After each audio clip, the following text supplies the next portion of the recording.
Computer science videos here today to show you guys in this tutorial how to connect your Apple AirPods to a Mac computer. Without further ado, let us start the video.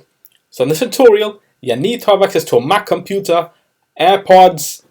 So we can now start the tutorial. So we can now go all the way down to the dock, go to System Preferences, navigate to Bluetooth.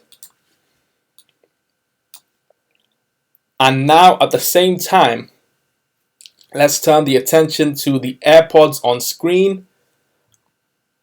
What we can do is open up the AirPods to see, can the Mac computer recognize? If not, close. Press the button at the back of the AirPods, hold that down, and it should be recognized on the Mac computer. And there we go. Let's now connect Computer Science Videos AirPods. So these AirPods have now been connected on screen. And now we can do anything. Listen to music, have a FaceTime call,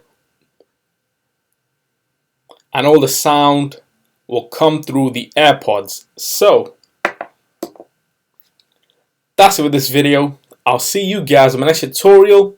Thanks for now.